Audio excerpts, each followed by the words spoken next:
Olá, bom dia a todos. Meu nome é Cecília Geron, eu sou vice-presidente adjunta regional, sou da Regional São Paulo aqui do NEFAC, sou sócia da Preston Contabilidade.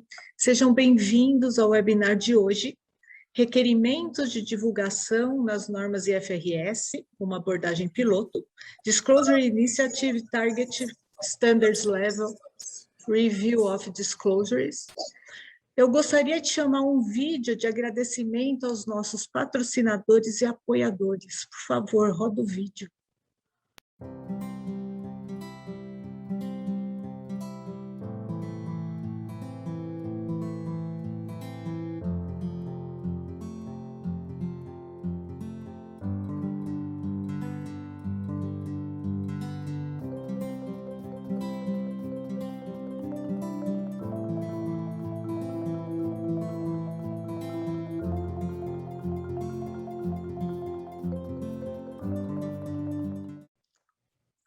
Vamos lá. Obrigada a todos os nossos patrocinadores e apoiadores que colaboraram com as nossas iniciativas. Antes de apresentar o nosso convidado, alguns recados importantes. Esse evento está em análise no Conselho Federal de Contabilidade para pontuação na educação profissional continuada. Por favor, registre o seu nome no chat para validação de presença. Incentivo todos vocês a participarem conosco, colocando suas perguntas aqui no chat, e teremos um momento no final dedicado para as respostas. Vamos lá. Apresento agora o nosso convidado. O Tadeu Sendon é membro do board do IASB desde 2019. Ele foi sócio da PwC Brasil, onde trabalhou por 30 anos.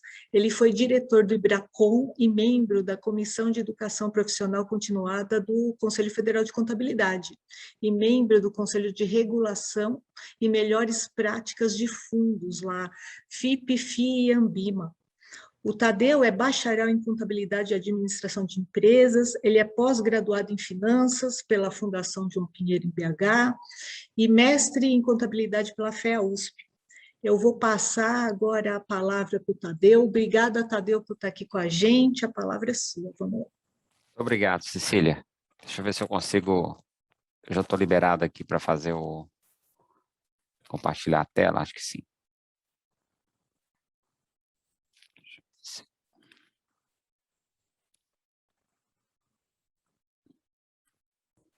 Só um segundo aqui.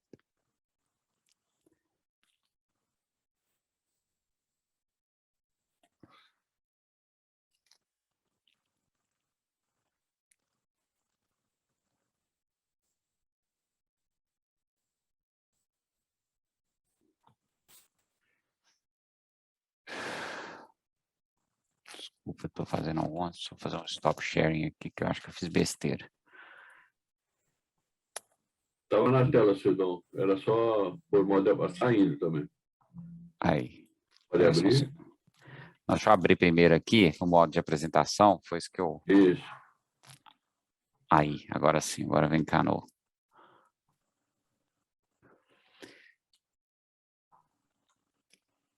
Engraçado, né? Peraí. Aí agora... Share screen. Eu acho que é essa aqui.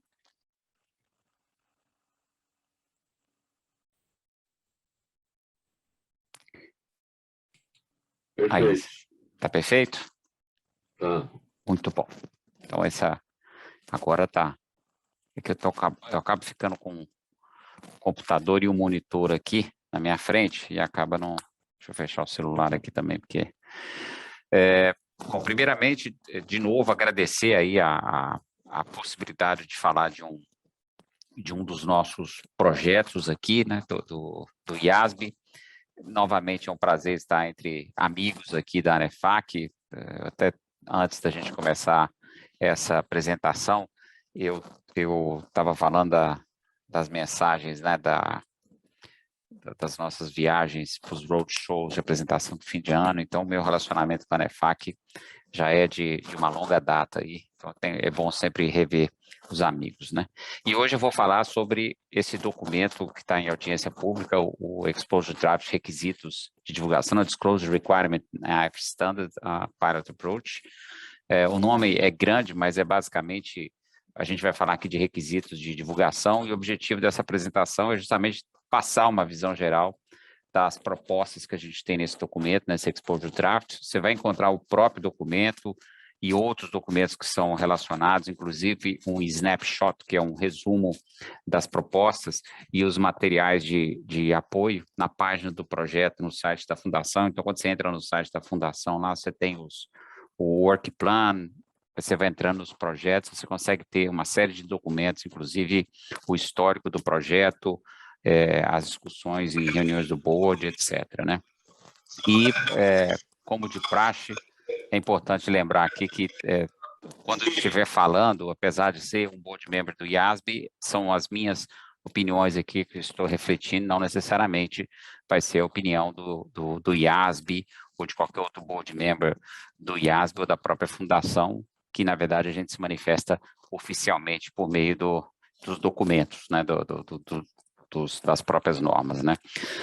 Eu acordei com a Cecília da gente fazer a apresentação e depois a gente abre para o debate aqui, para perguntas e etc., né? Então, o que a gente tem na agenda de hoje? Eu vou começar falando um pouco da origem do projeto, dar uma visão geral sobre ele, depois eu entro um pouco mais nos detalhes, falo sobre as duas partes do documento e, ao final, a gente fala um pouco sobre a auditabilidade e exigibilidade, o enforcement, né? Que são questões cujo feedback de quem está no campo, não só preparador, auditor, regulador, né, é importante para nós, para que a gente possa tomar as decisões sobre o projeto. Então, primeiro, vou começar pela história e visão geral do projeto. O objetivo do projeto é resolver um problema que a gente tem na qualidade das divulgações. É um problema conhecido de todos, volta e meia fala da necessidade de melhorar a qualidade das divulgações das DFs. É comum a gente escutar que as DFs não contêm informações relevantes o suficiente, ou contêm muitas informações irrelevantes,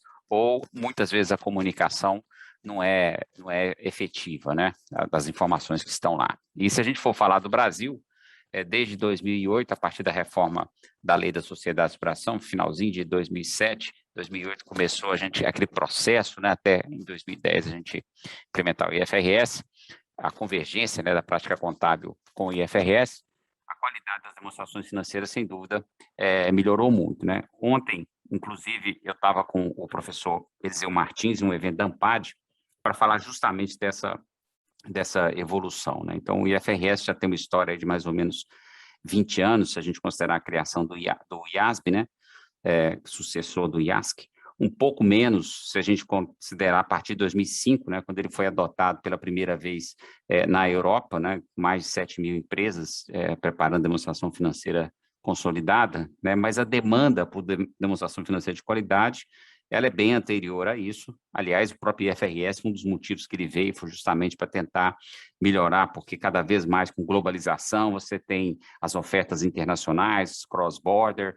Então, era uma preocupação da IOSCO, né, que congrega as bolsas, os reguladores de mercado de capital, e eles disseram que, olha, a gente precisa de um conjunto de práticas contábeis robusto, e principalmente a Europa não tinha interesse nenhum que esse conjunto fosse o US GAAP, né, do ponto de vista econômico, até enfraquecia a Europa. Então, a Europa, apesar dela estar, com todo respeito, olhando para o umbigo dela, na verdade, ela ajudou o mundo, porque acabou ajudando a criar esse conjunto de aceitação global, e faz toda a diferença. Hoje a gente tem ele aplicado em 144 países, né? Então, e de fato, com um nível de consistência bastante razoável para uma norma que tem uma abrangência tão grande, né? Aqui no Brasil, essa caça, né, pela qualidade de uma demonstração financeira já tem bastante tempo, né? O pessoal da EFAC tem 25 anos do troféu Transparência, que colocou o tema de qualidade nas demonstrações financeiras em um novo plano. Eu acho que a primeira empresa a ganhar foi a Klabin. E por que eu sei disso? Porque eu era o gerente da Klabin na época, né? Eu era o gerente da PwC, que auditava as demonstrações financeiras da Klabin. Então, sempre fiquei... É um prêmio que, desde desde criancinha, eu acompanho, e eu achei que, de fato, fez uma diferença muito grande, acabou ajudando a conscientizar a administração, né, sobre a necessidade de ter um conjunto de demonstrações financeiras de alta qualidade, né? Mas a realidade é que ainda tem espaço para melhorar, e a pergunta é como é que a gente pode melhorar a qualidade das informações divulgadas nas demonstrações financeiras, como é que a gente pode torná-las mais úteis para os usuários. Aí o usuário aqui, quando a gente fala especialmente IFRS, nós estamos falando de investidores e credores, eles são chamados usuários primários, não que os outros usuários não sejam importantes, mas o foco que está no próprio framework, quando a gente desenvolve, escreve uma norma aqui, o foco são esses usuários primários, que justamente, como eu falei, inclui esses investidores, credores. E como é que a gente pode se livrar do irrelevante e nos concentrar no que é importante, ao mesmo tempo cumprir com as obrigações de conformidade? Assim como a gente tem esse problema no Brasil aí, que tentou resolver, e a gente ainda tenta resolver de qualidade, ele é anterior à implementação do IFRS, que se tornou ainda mais enfático e mais utilizado no mundo inteiro a partir de 2005, mas a razão que a gente está discutindo é porque a solução ainda não veio, ela não é simples, e baseado no que a gente ouviu até agora, o entendimento é que não é simples porque não basta a gente tentar mexer na norma, isso requer uma mudança de comportamento e provavelmente de cultura. E esse é o foco dessa proposta, tentar mexer na maneira com que a gente escreve as normas sobre divulgação para ver se a gente muda a questão do comportamento e cultura das pessoas, né? Mas vamos avançar aqui para falar do projeto, da proposta em si. Se vocês forem na página do projeto, o nome dele, na verdade, está como Targeted Standards Level Review of Disclosure, justamente porque representa a iniciativa de revisar os requisitos de divulgações no nível de cada norma. No slide você tem aí o timeline, que esse projeto está dentro de uma iniciativa maior do IASB, que é melhor comunicação dos relatórios financeiros, ou Better Communication Financial Reporting, que inclui os projetos, são vários projetos, né, Disclosure Initiatives, muitos deles, inclusive, já foram concluídos, cobriram aspectos específicos do problema, por exemplo, melhorias direcionadas ao IAS 1, ao IAS 7, de fluxo de caixa, divulgações de políticas contábeis. A gente revisou, no Brasil o pessoal tem pouco conhecimento disso, a gente tem dois documentos, Practice Statement, que não são IFRS, ele chama IFRS Practice Statement, o número 1, por exemplo, é o Management Commentary, relatório da administração, e o 2 é materialidade. Eles não são traduzidos para o português, então acaba ficando à margem, e eles também não são requeridos como uma norma, mas eles são base para ajudar a aplicação das normas. Então, especificamente, o Practice Statement número 2, ele é um guia para ajudar as empresas a aplicar julgamento de materialidade. Eu falei do Practice Statement, mas tem muito mais outros documentos, documentos educacionais, que às vezes a gente chama, né, para poder ajudar e explicar como é que a gente pode aplicar ou não aplicar determinados aspectos das normas. Mas, especialmente, esse documento, o IFRS Practice Statement 2, eu acho que, junto com o IFRS Practice Statement 1, vale a pena ser traduzido. O 1, eu não vou dizer que não agora, porque a gente está revisando nesse momento, é mais do que ter uma revisão, né? É quase que um Practice Statement novo, mas especialmente esse IFRS Practice Statement 2, eu acho que vale a pena traduzir, porque ele é um guide assim, muito interessante para a aplicação de conceitos de materialidade. Bom, mas paralelo a tudo isso, o IASB fez um grande projeto de pesquisa chamado de Princípios de Divulgação, onde a gente pediu aos stakeholders que compartilhasse opinião sobre as causas do problema de divulgação, como é que ele poderia ser abordado, e o resultado dessa pesquisa é que nos permitiu chegar até esse projeto. Esse estudo revelou que os problemas da qualidade das divulgações ainda existem, mesmo, por exemplo, os requisitos do IAS 1 para aplicar materialidade, está claro lá que a gente precisa aplicar materialidade para tudo, né, inclusive para divulgação, eu vou falar um pouco mais sobre isso nesse próximo slide.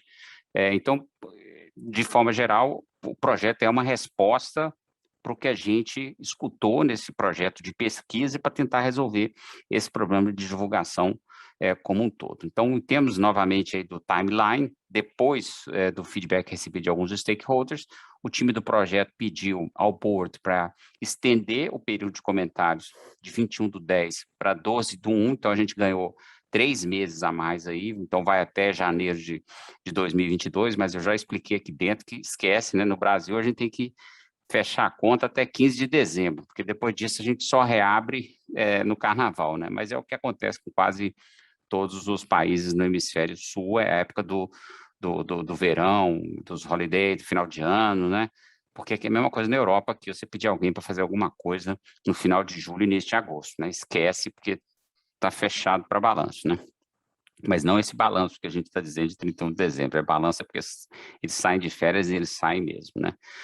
Bom, mas na realidade o principal motivo também da gente ganhar um pouco mais de tempo para tentar concluir os testes de campo, que especialmente nesse projeto são muito relevantes. Aliás, infelizmente, só temos hoje uma empresa do Brasil que está ajudando nesse trabalho de campo, nesse fieldwork. Tinha uma segunda que estava avaliando, até onde eu sei ela não vai conseguir ajudar, mas é importante a gente mencionar isso aqui para que as pessoas saibam que tem gente ajudando, inclusive do Brasil. A gente teve num dos projetos Primary Franchise Statement 4 empresas do Brasil, porque como é confidencial, a gente não fica sabendo disso, mas é interessante, eu gostaria de falar aqui que teve 4 empresas do Brasil que ajudaram na proposta das demonstrações financeiras primárias, e nesse momento a gente tem pelo menos uma empresa ajudando nesse projeto de requisitos de divulgação. Então, se tiver eventualmente alguma empresa interessada em participar do trabalho de campo, especialmente, honestamente, companhia aberta, é muito bem-vindo, né? Bom, eu falei de feedback, né? Grande parte do problema se refere à aplicação dos requisitos de divulgação na chamada abordagem de checklist. Isso não é um problema só dos preparadores, todo mundo tem um papel importante nesse processo, né? Todo mundo acaba se apegando ao tal do checklist. A materialidade se aplica a todas as normas IFRS e a todas as divulgações. Esse é um conceito que, às vezes, é difícil das pessoas incorporarem, né? O IAS 1, como eu falei, ele exige isso explicitamente, inclusive uma divulgação não adequada é tão desvio de prática contábil do que, por exemplo, um número errado. Quem está acostumado a lidar com auditoria ou com os auditores, né, sabe disso, porque a cédula de ajustes deles não contém somente desvios numéricos, também relacionados ao não atendimento de requisito de divulgação. Então, a questão de materialidade é muito mais amplo do que simplesmente número, isso envolve divulgação. Mas voltando à questão da materialidade, em suma, em termos práticos, as empresas acham que a coisa mais segura a fazer é pegar lá uma listinha o checklist de verificação, daqueles que é comum, especialmente as grandes firmas de auditoria, preparar, atualizar todo ano, tem até os Illustrative Financial Statement, etc., né? E sair ticando essa lista. E, na verdade, no meu ponto de fazer referência aos stakeholders, é que não é só o preparador que sai ticando a lista, o auditor lá para ver se a informação está ok também faz, e o próprio pessoal, o regulador, eu sei disso, da CVM, também acaba utilizando o checklist para ter certeza de que as informações. Então, você tem todo mundo utilizando o checklist. Acho que talvez só o usuário mesmo da demonstração financeira que não está olhando para o checklist, ele está simplesmente lendo a demonstração financeira. Mas o preparador, o auditor, o regulador, eles entendem que é um porto seguro a aplicação do checklist, né? E acaba sendo conveniente para todo mundo, né? Então, embora, de novo, esse procedimento ele possa parecer seguro para esses stakeholders, dependendo da maneira com que os requisitos de divulgação na norma são aplicados, eles podem, na verdade, não permitir uma comunicação adequada para os investidores, né? Ou encher, como diz na minha terra, encher linguiça, né? Colocar muita informação desnecessária e, muitas vezes, deixar de fora informação relevante, né? Tem outros comentários aí no slide que destacam algumas coisas que contribuem para a abordagem de checklist no sentido prático, né? As empresas muitas vezes não conseguem entender por que as informações são úteis, por que, por exemplo, o usuário quer saber de alguma coisa, então fica mais difícil de aplicar um julgamento sobre essas informações, se é relevante ou não para o usuário, ele não sabe o que ele vai fazer com aquilo. Você também tem um grande volume de requisitos, então, você ter certeza que você conseguiu colocar tudo que precisava, é mais fácil usar um checklist do que ficar contando, lendo a demonstração financeira, ver se falta, se não falta, né? No final das contas, falta tempo, inclusive, para o exercício do julgamento, né? Isso tudo acaba levando à percepção de que é necessário fazer algo no nível das normas, né? Porque você olha lá, tem o IAS 1 requerendo que a administração faça o julgamento da materialidade ao incluir ou deixar de incluir uma informação da demonstração financeira. Só que isso está no IAS 1. Quando você está fazendo, por exemplo, divulgação sobre instrumento financeiro, você não vai olhar para o IAS 1, né? Você vai olhar lá para o IFRS 9. Se você está fazendo divulgação sobre leasing, você não vai olhar para o IAS 1, você vai olhar para o IFRS 16.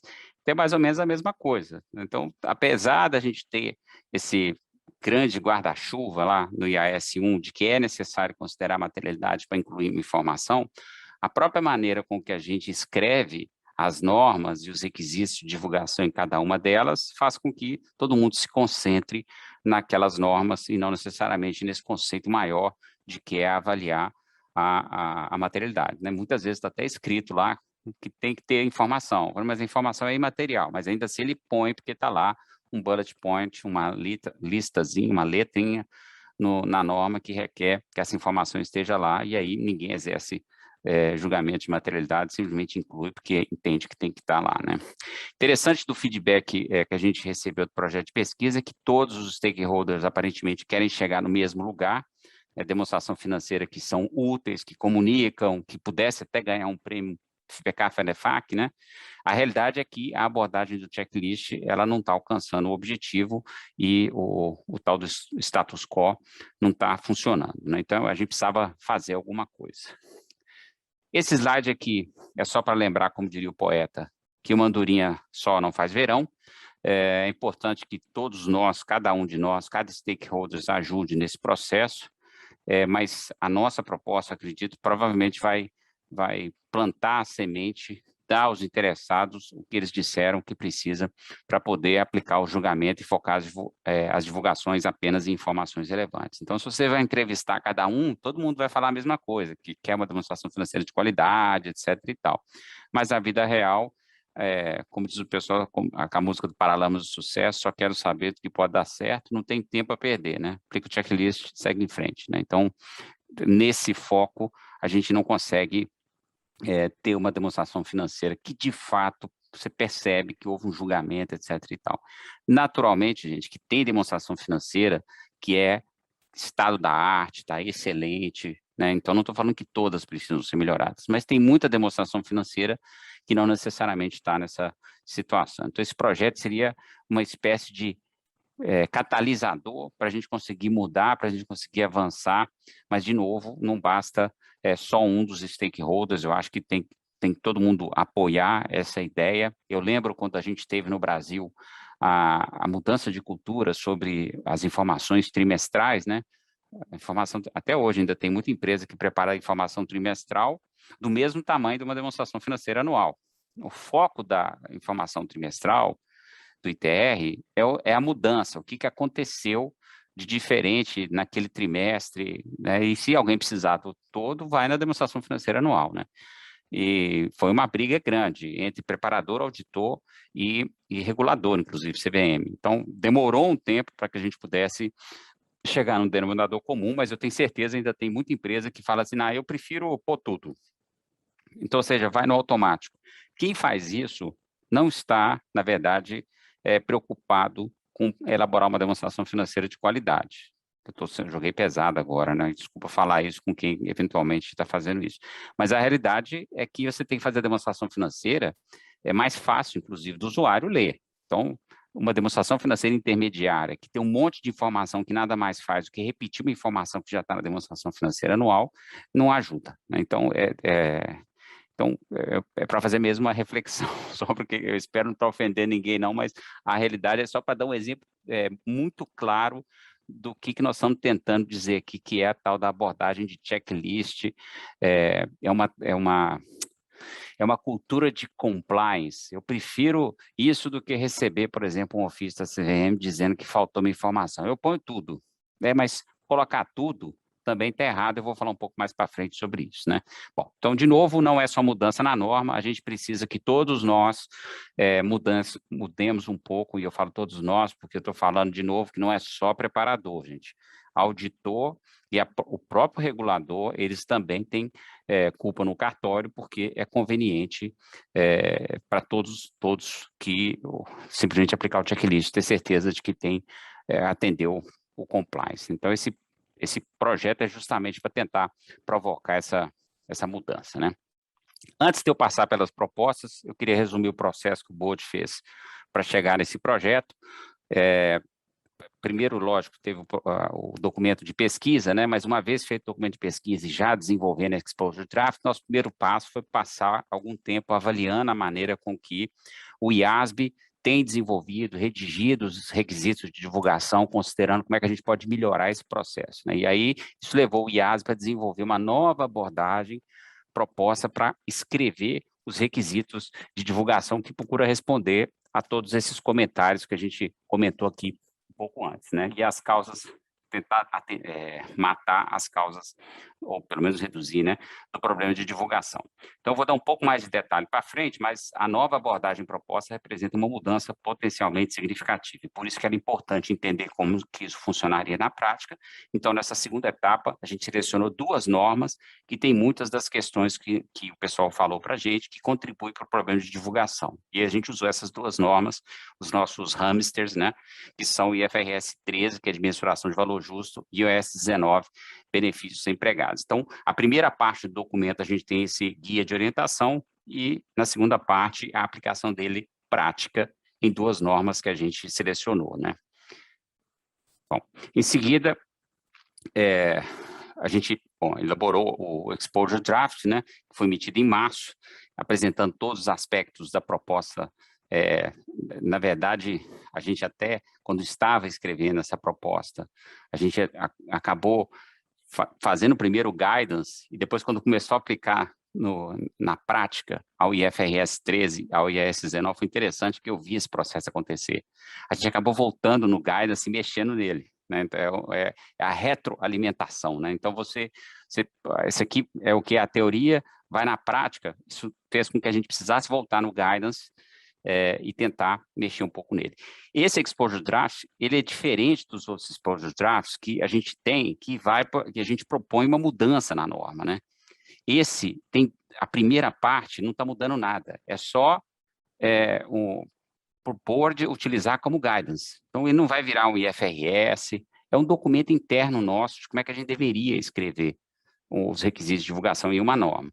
A segunda parte, não, que é a aplicação prática desse guidance no IFRS 13 e no IAS 19, se for aprovado como está, de fato vai mudar os requisitos de divulgação no IFRS 13 e no IAS 19. Mas a primeira parte, que é o guidance, não, é só um documento quase que vamos chamar assim interno, que é para dar um ponto de partida de como que nós aqui no board deveríamos escrever esses requisitos de divulgação nas normas, né?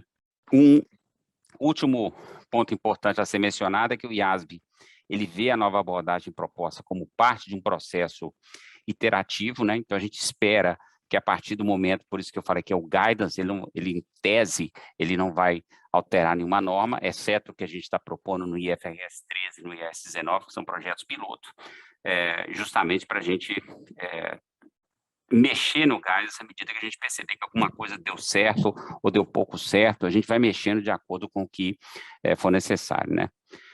Eu já falei, então, que a gente teve isso na prática quando estava desenvolvendo dentro do IAS 19 do IFRS 13, mas a realidade é que daqui para frente a gente pode continuar mexendo à medida que a gente for estendendo para novas normas.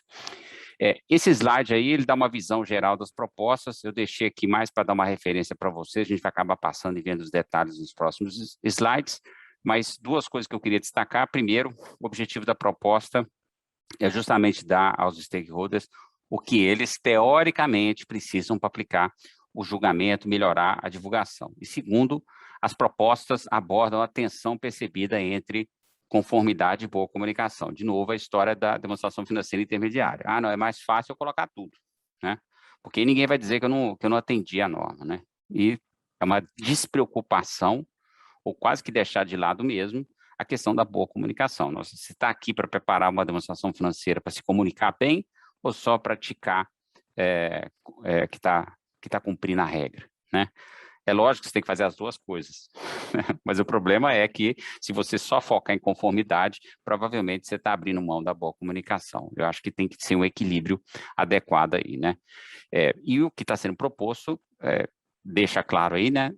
Pelo menos ele pavimenta o caminho para tornar a boa comunicação e não a abordagem do checklist como uma melhor maneira de você alcançar esse compliance, essa conformidade, né? E eu vou falar agora um pouco da primeira parte, que é do guia em si, né? Esse slide aí dá uma visão geral dos principais aspectos desse guia que a gente está desenvolvendo, que a gente desenvolveu, né, para o board elaborar os requisitos de divulgação da norma. Quando a gente estiver emitindo uma nova, alterando alguma existente, como é o caso desses 2 projetos pilotos, o do IAS 19 e IFRS 13, eu vou falar sobre cada um deles separadamente, mas a realidade é que a gente está utilizando esse guidance já para aplicar nesses 2, né? Então, as principais mensagens que a gente recebeu estão aí do lado esquerdo, sobre a realidade prática da aplicação dos requisitos de divulgação. A empresa quer divulgar informação útil, mas enfrenta barreira prática para fazer. E as propostas do IASB, visam abordar essas barreiras, que é o que eu vou falar com mais detalhes no próximo slide aí. Dentro do guia, um primeiro drive é a necessidade dos stakeholders. A gente tem ouvido com frequência que as empresas nem sempre entendem por que as informações são úteis e aí, naturalmente, tem dificuldade em fazer julgamento eficaz sobre as informações, se elas são materiais ou não, né? E essa primeira parte da proposta abordaria justamente esse problema, garantindo que o IASB, no momento que escreve ou altera uma norma, tenha um entendimento detalhado das necessidades dos usuários desde o início do processo de definição dos requisitos de divulgação e que nessas necessidades sejam claramente refletidas na norma, né? A contribuição nesse sentido sobre o que a gente está propondo é crítica para o nosso trabalho, porque é justamente o que a gente está propondo aqui para ser aplicado em todas as normas. Então, por isso que eu acho que esse é um dos projetos mais importantes que a gente tem hoje, porque embora o que está sendo proposto nesse momento possa ter impacto imediato sobre o IFRS 13 e o IAS 19, se tudo der certo, o objetivo é replicar para as outras normas também, para as novas normas. É lógico que isso não vai acontecer da noite para o dia, é um processo que vai levar muitos anos. Muitos de nós, com certeza, vão estar aposentados até a última norma for atualizada dessa forma, mas já é um passo importante e a gente vai tentar atacar as normas que a gente percebe que esse problema do julgamento ele é maior, né? Então, um exemplo dessas medidas para tentar fazer com que as informações sejam mais relevantes é a gente passar um tempo maior com os usuários das demonstrações financeiras, investidores, credores, desde o início do processo, entender as necessidades deles em termos de informação, e aí não só para saber as informações que eles consideram mais úteis, mas também por que eles precisam daquela informação, o que eles querem fazer com essa informação em termos práticos, qual é o nível de detalhamento que é necessário, quais são as informações mais importantes em comparação com o que a gente chama, porque sempre tem a questão do custo-benefício aqui, né? Aquela nice to have, né? A gente precisa escutar isso, né? Quando a gente sabe o porquê que o outro precisa da informação, fica muito mais fácil da gente preparar a informação do lado de cá, né? Falando do ponto de vista do preparador. Então, por isso que a gente acha que essa é alguma coisa que a gente tem que colocar, né? Quando eu falei do nice to have, porque não é só, como eu falei, olhar para o lado do usuário, eu falei da questão do custo-benefício, a gente tem sempre que ponderar isso, tem diferentes maneiras de atender a necessidade do usuário, e essa relação de custo-benefício, ela é considerada, a gente tem, às vezes, a mesma informação, eu vou dar um exemplo aqui, conciliação de imposto de renda. Você tem a opção de conciliar a despesa de imposto de renda, ou você pode reconciliar a alíquota. Eu sempre estava na norma, eu falei assim, quem é que reconcilia a alíquota? É muito mais fácil reconciliar o número. Mas você tem a opção de fazer de um jeito ou fazer de outro. E alguns optam por reconciliar a alíquota, porque tem questão de países diferentes, tem uma série de outros aspectos, o cara prefere reconciliar a alíquota, mas a realidade é que tem a mesma informação, a utilidade da informação pode ser dada de maneiras diferentes. Até isso a gente está explorando nessa proposta, ou seja, que muitas vezes a gente escrevia na norma que tinha que ser de um jeito, mas tinha gente que queria fazer de outro, porque entendia que aquela informação ficaria mais clara. Então, até isso a gente está abrindo a possibilidade de que uma informação possa vir de forma narrativa ou na forma de uma tabela. Isso vai depender. Em alguns casos, não. A gente ainda continua com alguma coisa dizendo que tem que ter, né? Mas tem muitos outros que a gente está mudando a linguagem para dizer que a administração tem mais flexibilidade, né? Então, à primeira vista, muitos têm a percepção de que esse equilíbrio é uma questão de necessidade do usuário versus necessidade do preparador, mas, em geral, o ponto que a gente quer chegar a denominador comum é que todo mundo quer demonstração financeira de qualidade, informação concisa, realmente importante. Esse é o discurso, né? E é isso que a gente está tentando nessa proposta permitir que seja feito, né? Muito bem. Agora falar um pouquinho depois que a gente coletou, entendeu a necessidade dos stakeholders, como é que nós, do IASB, usaríamos todo esse feedback que foi recebido dessas consultas para desenvolver esses objetivos de divulgação detalhados e específicos que refletissem a necessidade dos investidores nas normas, né? E um ponto importante, que esse objetivo também seriam seguidos de explicação, como eu falei, sobre o que as informações fornecidas se destinam a ajudar os investidores. O que eles querem fazer com essa informação? Então, você tem um objetivo, você tem a explicação de por que aquela informação é relevante, né? E o propósito desses objetivos e das explicações adicionais é realmente colocar as empresas em uma posição para melhor entender o objetivo de diferentes informações de divulgação e ajudar a administração a fazer um julgamento mais eficaz sobre o que divulgar e também o que não divulgar, né? A segunda coisa importante a dizer sobre os objetivos de divulgação é que a única maneira de cumprir seria aplicando o julgamento, né? Porque você tem que fazer essa reflexão, tentar sair fora da prática do checklist, né? A gente entende que uma consequência prática do tal dos requisitos de divulgação baseada em objetivo é que a maneira de cumprir e fornecer aos investidores informações são genuinamente úteis, né? Eu falei para alcançar a conformidade necessária a exercer julgamento, e esse ponto é crucial na proposta, e a gente sabe que esse exercício, em alguns casos, pode ser difícil, né? E por causa disso, a gente incluiu na proposta orientações destinadas a ajudar as empresas a fazer esse julgamento e para ajudar outros, como auditores e reguladores, a revisar as divulgações, né? Então, ao lado do detalhe e das especificidades dentro dos próprios objetivos de divulgação, as propostas do IASB também complementam cada objetivo específico, como eu falei, com uma explicação do que os investidores provavelmente farão com as informações, e cada objetivo de divulgação também estaria explicitamente vinculado a uma série de itens de informação, são detalhes de como é que poderia ser feito isso, que pode ajudar a atender esse objetivo, né? Então, são como se fossem exemplos do que você poderia divulgar para atender o objetivo, né? No próximo slide eu explico um pouco mais sobre esses dois itens, né? E para alguns objetivos o IAS propôs orientação de aplicação, exemplos ilustrativos, ou às vezes até as duas coisas. Todas essas ferramentas têm como objetivo ajudar ainda mais as empresas a determinar se as informações específicas são relevantes tanto para ela quanto para os investidores, né? Então, a gente tem uma preocupação grande de fazer com que o tempo todo a administração pense quando está fazendo uma divulgação, né? Ou seja, no fundo, usar uma linguagem que incentiva julgamento, né? E a ideia de aplicar julgamento para determinar o que é material, ela é estendida ainda mais na terceira proposta principal do IASB, que tem a ver com o uso da linguagem dos requisitos de divulgação. Eu falei no slide anterior de objetivos de divulgação e itens de informação. O IASB está propondo focar nos requisitos de conformidade dos objetivos de divulgação, ou seja, o termo uma entidade deve divulgar seria usado, portanto, nesses objetivos de divulgação, mas com relação aos itens de informação, que eu falei, que é tipo exemplo, é assim que você pode fazer, na maioria dos casos, não estaria escrito nas normas usando o que a gente chama de linguagem prescritiva. Em vez disso, o que a gente vai falar é que, embora não seja obrigatório, as informações a seguir podem permitir que uma entidade atenda ao objetivo específico de divulgação, né? Então, o que isso significa em termos práticos? Que a gente tem que nos livrar dessa percepção de divulgação e cumprimento de checklist.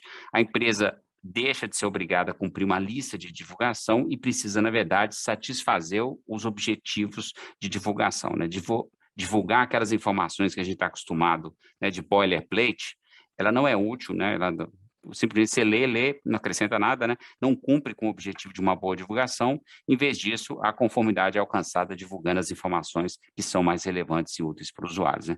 A gente sempre gostou de dar o exemplo lá da uma página inteira falando sobre contabilidade de hedge e a última frase falando que a empresa não aplica hedge accounting. Aí é complicado, né? Mas é o que acontece, né? O pessoal, às vezes, essa é a tal da boilerplate mesmo, né? Bom, agora eu vou entrar na segunda parte da proposta, que são os projetos piloto, ou seja, a aplicação do guia que discutimos no slide anterior. Nesse caso aqui, a gente vai estar falando do IFRS 13/19, vou começar pelo 13, né? O que a gente escutou sobre o 13? Se eu resumisse numa frase aqui, né? O que a gente ouviu sobre o problema do IFRS 13, eu diria que é basicamente materialidade. Para quem trabalha em instituição financeira, vai entender perfeitamente o que eu estou falando, mas isso também aqui se aplica para a indústria. Então, a gente tem páginas e páginas de informação sobre a mensuração de valor justo de itens imateriais, né? Porque se está o tal do nível 1, nível 2, nível 3, o que está no nível 3, você tem que passar uma montanha de informação, né?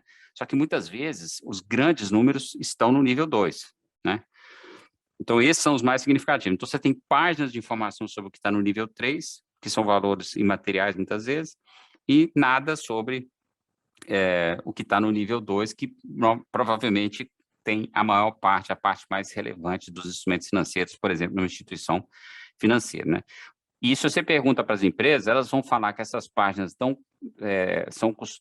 eles leva tempo e dinheiro para preparar, e normalmente elas são apresentadas, e você vai numa reunião com o analista e ninguém pergunta nada sobre ela. Então, para eles a informação é inútil, e para o usuário a informação é inútil também, porque não era sobre aqueles instrumentos que eu gostaria que a informação fosse dada. Então, parece uma coisa de louco, né? Quem prepara acha custoso, e quem recebe acha inútil, né? Então, resumindo, a crítica não é nem tão relacionada com o conteúdo técnico das divulgações, que é muito bom, o que você precisa divulgar, etc. e tal. O ponto é que a informação nem sempre fornecida sobre a população de itens mais útil para o usuário, ou seja, aquilo que é de fato material, né? E uma boa resposta para esse feedback, agora do ponto de vista prático, é um conjunto de requisitos de divulgação que ajuda a empresa a concentrar naquilo que é, na medição de valor justo, que é mais relevante. E é exatamente isso que está na proposta. Então, desenvolvendo um objetivo de divulgação que explica a necessidade do investidor, e nas discussões com o investidor, a mensagem principal foi justamente essa, né? Que eu quero informação sobre o que é mais relevante. Então, a gente removeu a história do nível 1, nível 2 e nível 3, a informação que tem que constar com mais detalhes sobre a mensuração ao valor justo é aquilo que é mais relevante, mesmo que ele esteja, por exemplo, no nível 2, que é o que acontece na maioria das instituições financeiras. Então, é interessante como é que a gente tem uma mudança relevante só mexendo na maneira com que a gente escreve os requisitos de divulgação.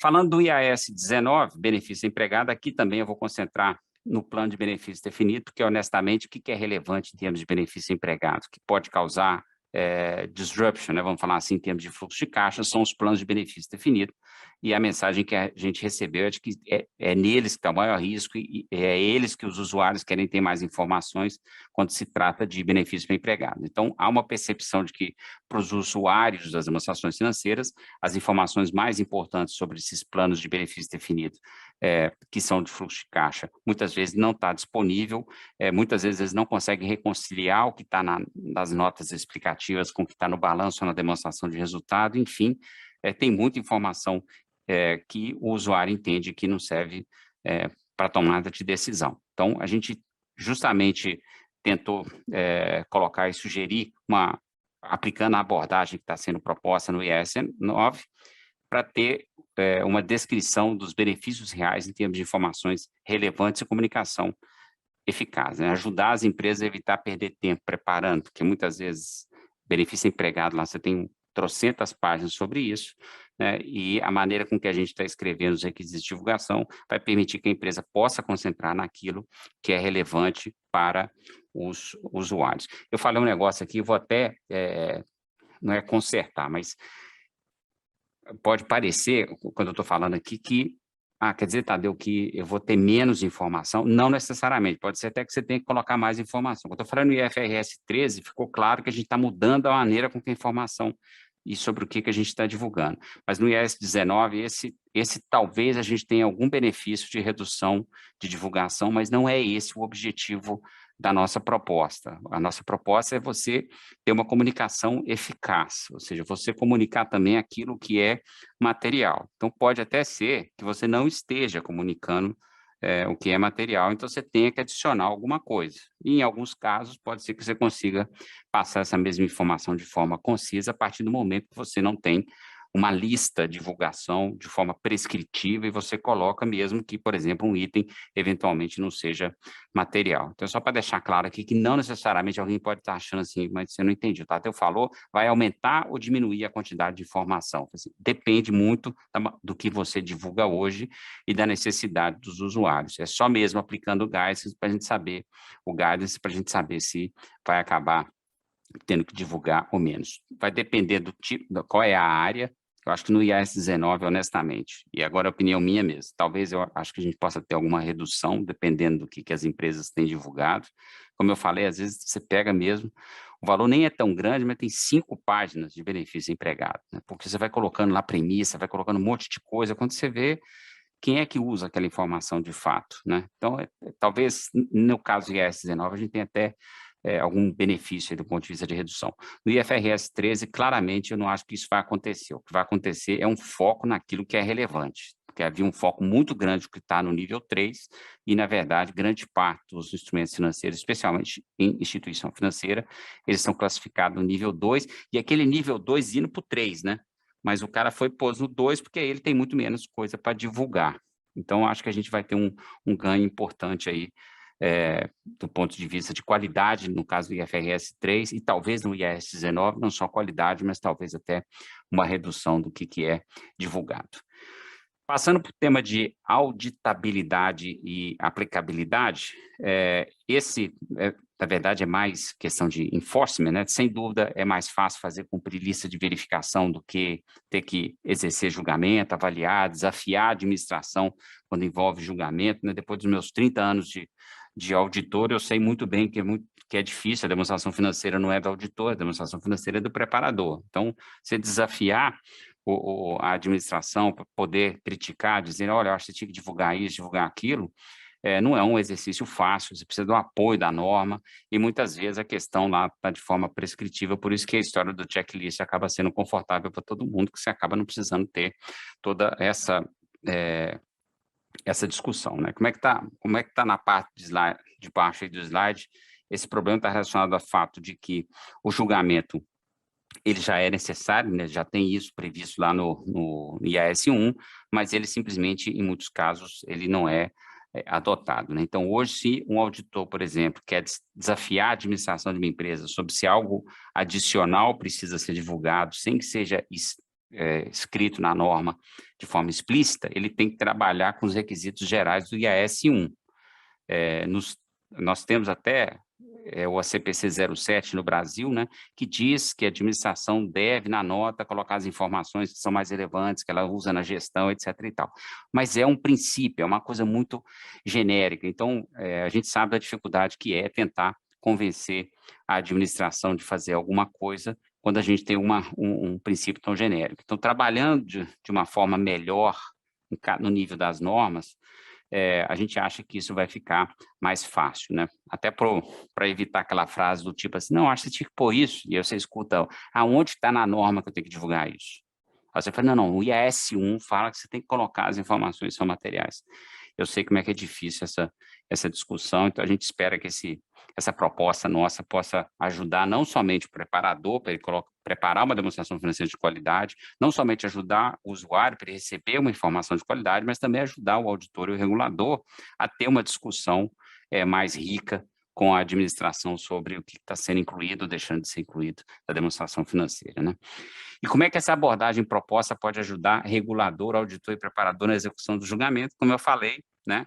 Você vai ter muito mais bala para discutir do que ter que ficar achando uma letrazinha no parágrafo tal de que aquela informação precisa ser incluída ou não, né? Trocando em miúdos, né?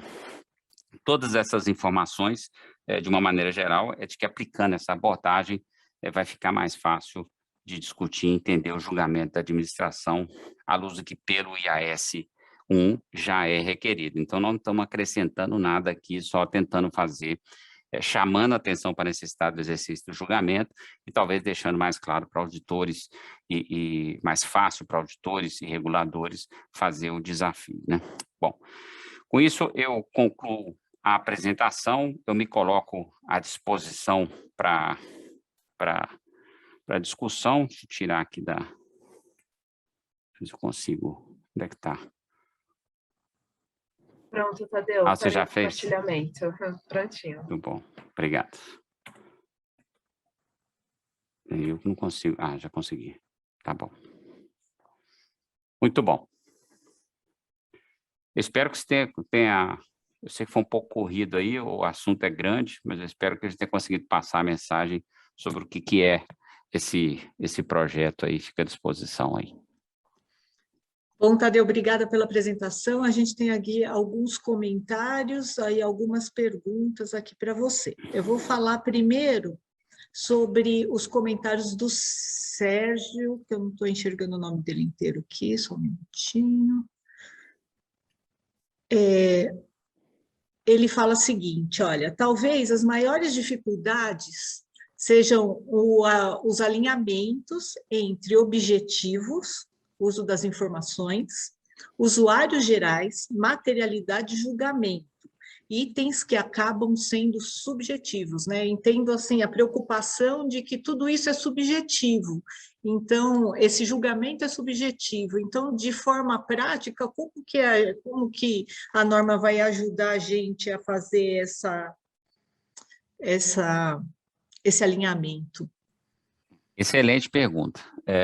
Por isso que é importante, para nós também foi importante, por isso que eu falei que a gente desenvolveu a orientação, o guia para o BOA descrever os requisitos de divulgação nas normas, né?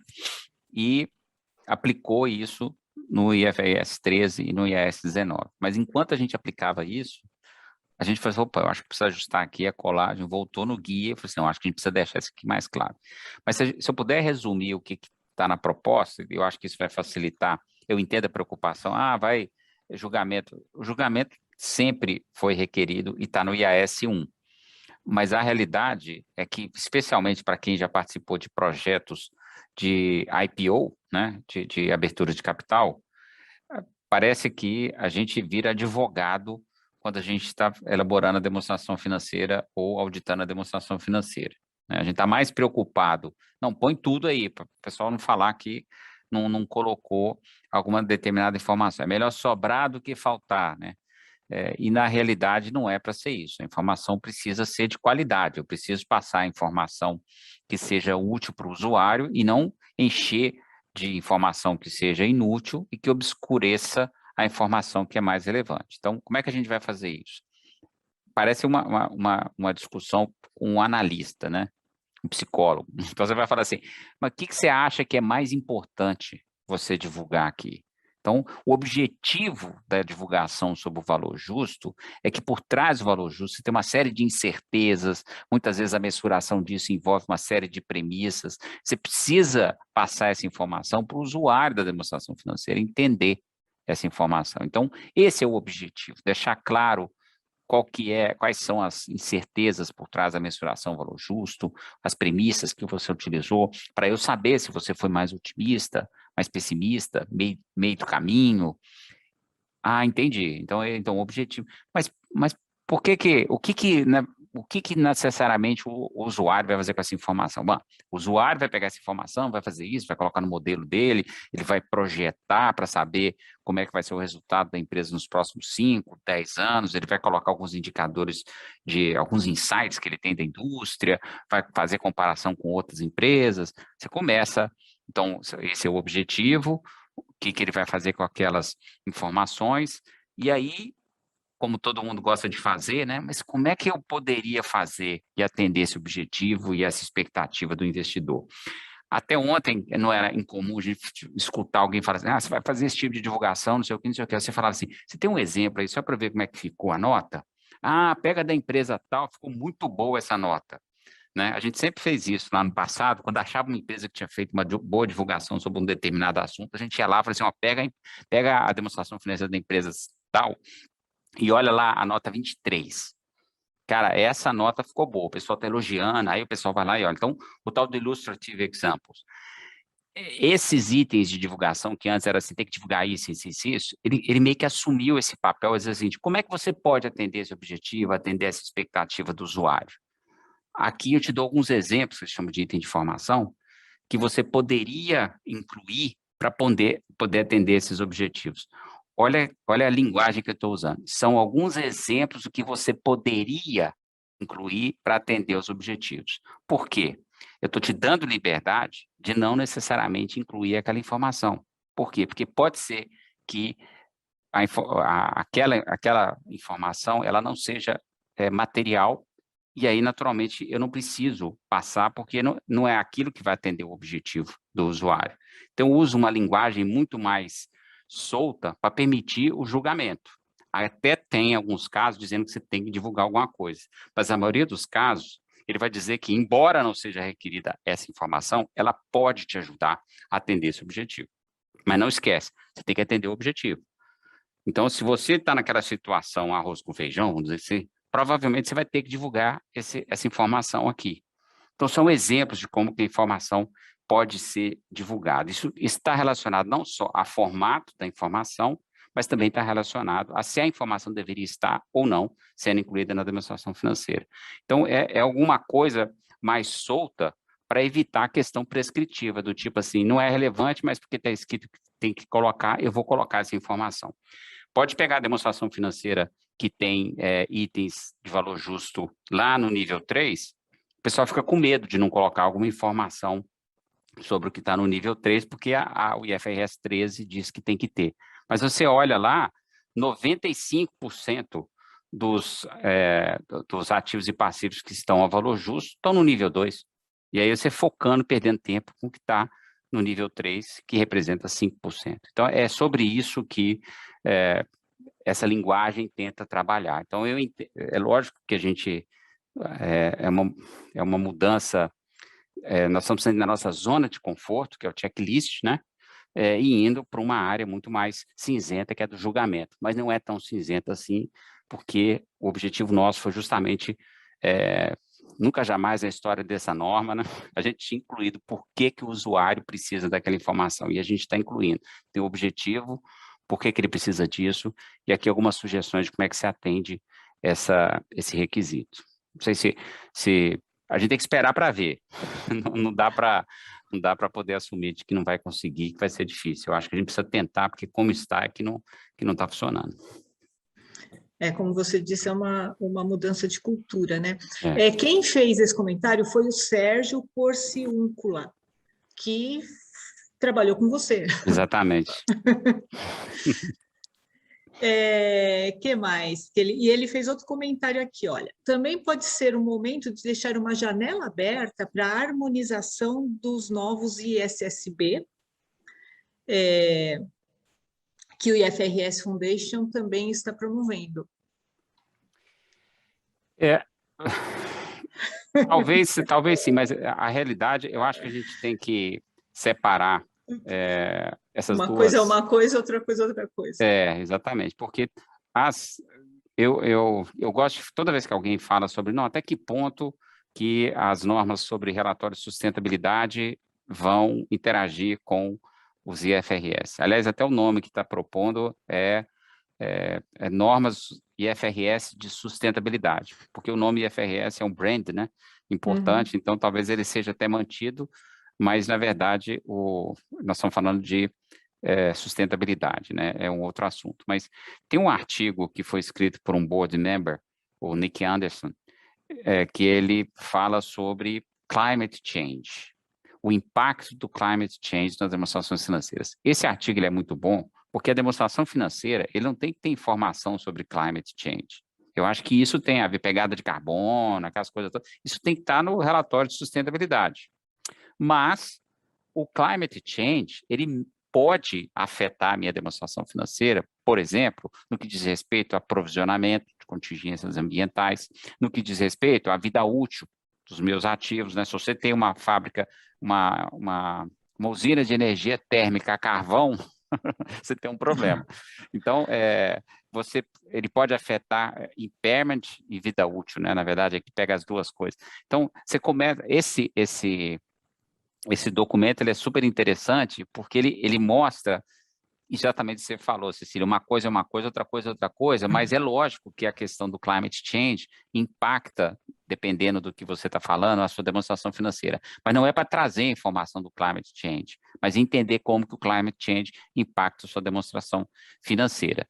Então, nesse ponto, pegando o gancho, ele não está de todo maluco quando ele fala que isso pode ajudar, porque você tem muito mais liberdade de como que você vai escrever, e aí você pode sim e deve contar a sua história, se o que normalmente faz parte de um relatório de sustentabilidade tem algum reflexo na sua situação patrimonial e financeira ou resultado das operações da empresa, aí você, ou no fluxo de caixa, né? Aí você traz aqui para a demonstração financeira. Então, nesse sentido, ter um pouco mais de liberdade, sem dúvida, vai permitir um pouco mais de interação, mas é importante deixar claro aqui que, como diz a Cecília, grande filósofa contemporânea, uma coisa é uma coisa, outra coisa é outra coisa, né? Tá certo? Não, apesar de que eu gosto de como a Vânia Borghetti, ex-BNDES, ela trata desse tipo de informação. Ela fala que não são informações não financeiras, são informações pré-financeiras. Então, a gente vai enxergar esses efeitos nas demonstrações financeiras, a gente espera, né, que estejam retratados de forma adequada nas demonstrações financeiras. Então, até deixa eu fazer meu comercial aqui, a gente tem um documento que é o Management Commentary, relatório da administração, que esse cara talvez seja o melhor meio de caminho entre esses dois assuntos que a gente está discutindo, né? Porque ele complementa a demonstração financeira e traz uma série de informações que você tem no relatório de sustentabilidade. Então, se você pega um bom relatório da administração, ele não somente vai falar da situação patrimonial, do resultado, dos fluxos de caixa, ele vai fazer de uma forma mais narrativa o que está na demonstração financeira, passar certos insights, perspectivas de longo prazo da empresa, e sem dúvida ele vai acabar tocando nas questões todas de, vamos chamar assim, de ESG, que são temas muito relevantes normalmente no relatório de sustentabilidade. A diferença no relatório da administração é que ele faz esse link entre a demonstração financeira e o relatório de sustentabilidade. Ele é a melhor maneira de você aproximar essas duas informações. Ele complementa a demonstração financeira e complementa o relatório de sustentabilidade. Então, na minha opinião, é a melhor casa para fazer essa conciliação entre as duas informações. O Sérgio ele ainda comentou o seguinte, então, que a gente tem que prestar atenção em aspectos quantitativos por conta da materialidade e qualitativos, né? Eu Sem achei dúvida. É isso, exatamente isso. Na verdade, são as duas coisas, porque às vezes um número pode ser pequeno, mas por conta das incertezas e uma série de outros aspectos, ele pode virar um número grande ou ele pode causar um disruption para a empresa, né? Então, só pegar um exemplo aí que a gente teve no Brasil, de uma rede de supermercado que, por causa de um comportamento inadequado de um segurança, acabou trazendo todo um transtorno para eles tiveram que mudar um monte de coisa. Então, parece uma coisa pequena, né, mas que teve grande repercussão. A mesma coisa com relação a números, alguma coisa que você esteja fazendo que possa ter um impacto ambiental muito grande, às vezes o valor não é material, mas pode ter um impacto grande. Então, hoje em dia, cada vez mais com essa questão de ESG, valores que não necessariamente são materiais, pode ter, do ponto de vista qualitativo, um impacto relevante, e aí, naturalmente, que é importante fazer a divulgação. Tem que fazer a análise dos dois aspectos. O Sérgio está perguntando também para você repetir o nome do autor do artigo. Nick Anderson. Eu posso depois mandar para a Nefac o link, mas tá certo. Se inscrever no famoso Google, né? Na rede mundial dos computadores, no Google, se colocar Nick, CK no final, Anderson, e colocar a Climate Change e FRS, aí não tem erro, vai bater nesse artigo aí.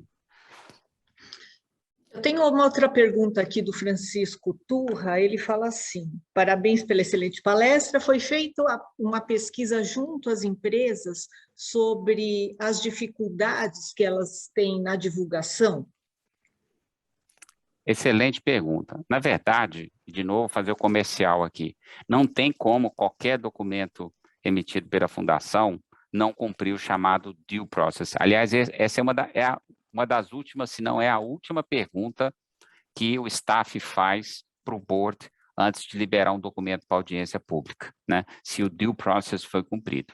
E o due process passa justamente por você entrevistar todos os stakeholders numa fase anterior, porque o próprio documento também não deixa de ser uma consulta, só que mais formal aos stakeholders. Então, foi feito sim. Um stakeholder que é super importante, ontem eu estava fazendo uma apresentação para a Ampad, eu fiz questão de reforçar isso, são estudos acadêmicos sobre o assunto, né? Isso também é uma fonte muito importante quando a gente está desenvolvendo qualquer tipo de norma. A gente sempre tem, antes de fazer o release de qualquer documento, discussão com vários stakeholders, e aí a gente está falando as firmas de auditoria sempre recebem uma minuta do que está sendo discutido para a gente escutar deles. A gente tem os preparadores, a gente tem, que é via GPF, que é o Global Preparers Forum, que é um grupo consultivo, eu ia falar consultativo, não deixa de ser fazer consulta, consultivo do board, que ele justamente traz a visão dos preparadores, mas a gente sempre tem uns preparadores que estão mais keen, mais querendo nos ajudar, dependendo do tema específico que você está discutindo, e aí eu citei de novo aqui, quando a gente fala de benefício empregado, a gente sabe que algumas empresas têm esse tema como mais relevantes, o staff procura essas empresas. Quando a gente está falando de instrumentos financeiros, não tenha dúvida que o pessoal conversou com as instituições financeiras, porque são as que são mais afetadas por essas mudanças da FRS 13. Então, todos os usuários, nem pensar. Eu vou te falar agora aqui de novo, opinião pessoal, tá? Aqui na Fundação, o pessoal até tem uma obsessão pela questão do usuário, porque ele acha que a demonstração financeira é preparada para o usuário, né? Então, como é que você vai fazer uma discussão sobre qualidade da demonstração financeira se você não discute com essa pessoa, né? No fundo, a gente está fazendo informação para ele. Se você fala assim, estou fazendo a informação para o administrador, ele já tem informação, né?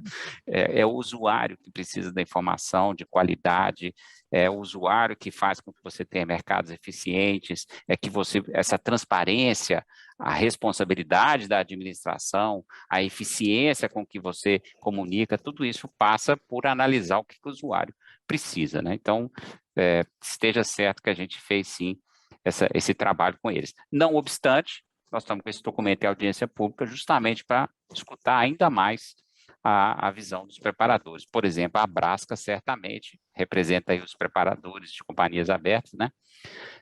Vai nos mandar uma resposta. Estamos muito ansiosos por receber. Tadeu, deixa eu te perguntar uma coisa.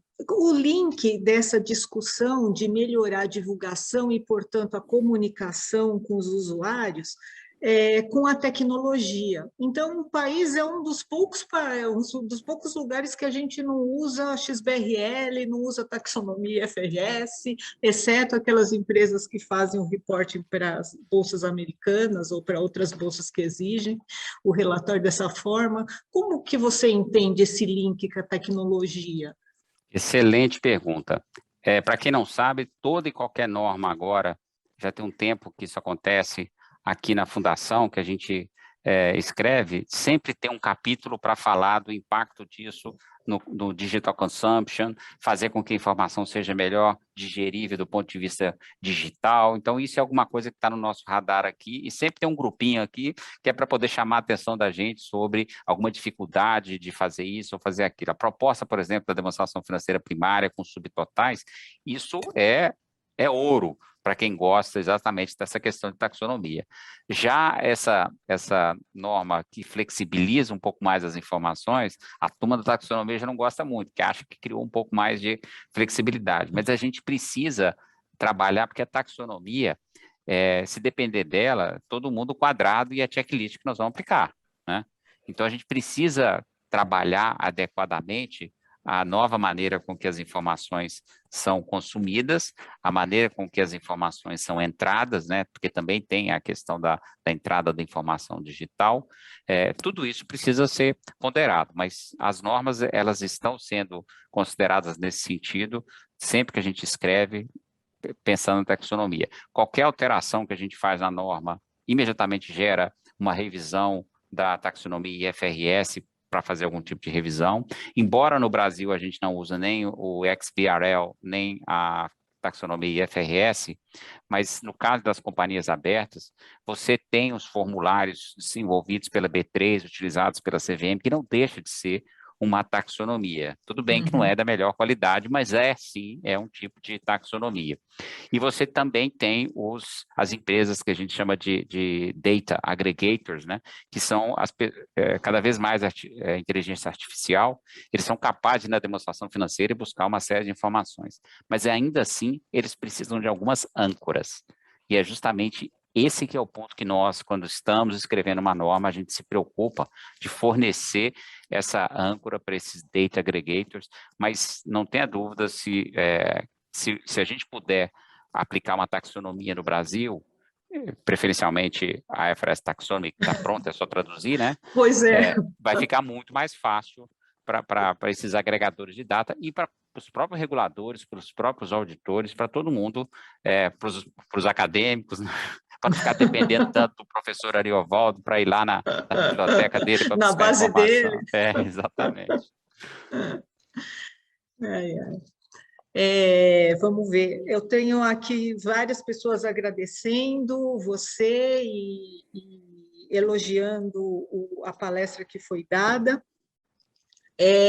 Eu sempre tenho essa preocupação em relação à comunicação, não só por conta de ser acadêmica, mas assim, eu fico pensando na dificuldade de análise das demonstrações contábeis e da leitura disso pelos usuários, porque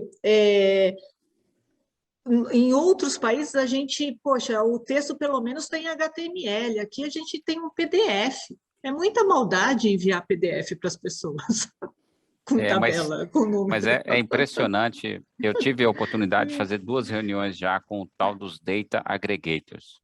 Eu cheguei em algum momento, fiquei até com medo deles. A capacidade que eles têm de ir buscar mesmo num PDF as informações, compilarem, gerar, comparar. É lógico que de vez em quando vem uma informação meio perdida, né? Uhum. Você não pode assumir que a primeira linha da demonstração de resultado, por exemplo, é receita. E muitas vezes ele não consegue. Eles costumam fazer, porque a gente está falando de agregação de dados em inglês, mas os caras fazem de várias línguas, inclusive alfabeto distinto, né? De ucraniano, russo, grego, japonês, chinês, os caras fazem. Então, é impressionante essas ferramentas de inteligência artificial, mas ainda assim eles precisam ancorar em algum lugar. Mas se você utiliza uma taxonomia, é muito mais fácil. Aliás, eu costumo dizer aqui que eu acho que o grande, está na moda falar, né, game changer, né?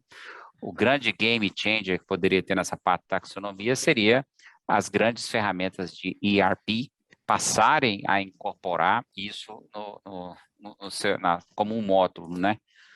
Porque aí faz toda a diferença, né? Se você pega um SAP da vida, ou um TOTVS, né, no caso aí do Brasil, e você incorpora a taxonomia IFRS nisso, de uma forma tal que praticamente você tem um primeiro trabalho, igual banco, plano de contas, né? Você tem um trabalho no primeiro momento, mas depois disso, o próprio sistema já gera essa informação. Eu acho que aí vai ser vai mudar de patamar quando essas empresas passarem a utilizar isso.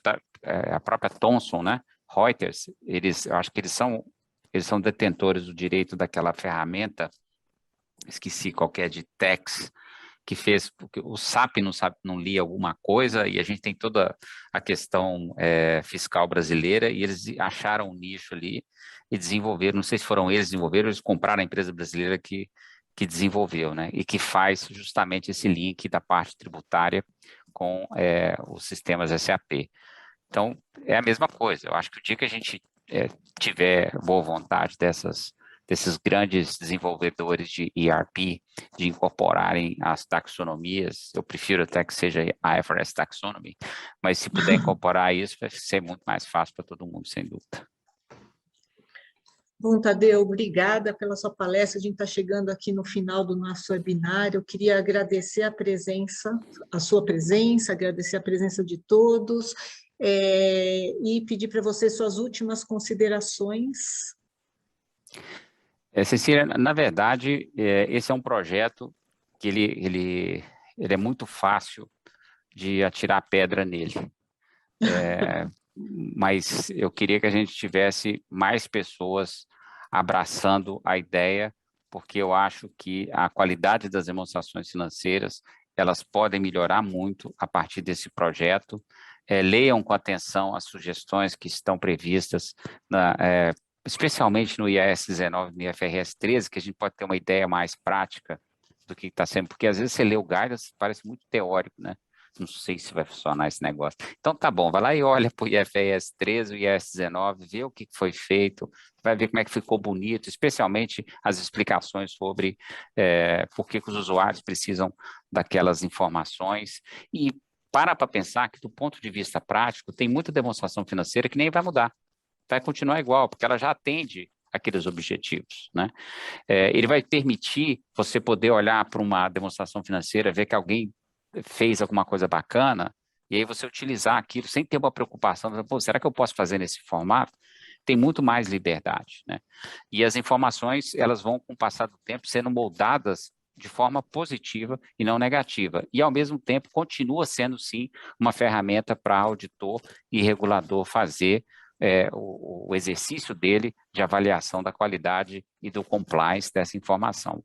De novo, é compliance com boa comunicação e não compliance com checklist.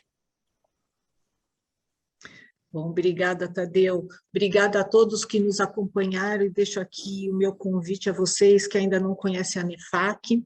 Acompanhe nosso trabalho através das nossas mídias digitais, o nosso canal do YouTube, onde disponibilizamos muito conteúdo gratuito e atualizado para todos. Associe-se à NEFAC. Entre em contato e saiba todos os benefícios exclusivos através do e-mail associados@nefac.org.br. Vale ressaltar que esse ano estamos mergulhados em diversas ações na NEFAC, fortalecendo a nossa própria governança e preocupados com a educação continuada dos executivos. Em agosto, lançamos o curso ANEFAC, uma plataforma recheada de conteúdo profissional, com cursos individuais ou por assinatura, que contribuem na educação continuada e pontuação do CRC. Além disso, recentemente, tivemos o lançamento da certificação ANEFAC Controller, e em breve teremos um programa voltado para atualização e aceleração profissional. Muito ainda está por vir e, para ficar por dentro, você precisa acompanhar a NEFAC em nossos portais e mídias. Obrigada a todos que participaram conosco hoje, obrigado, Tadeu, um abraço a todos e até a próxima semana. Obrigado a todos, obrigado, Cecília.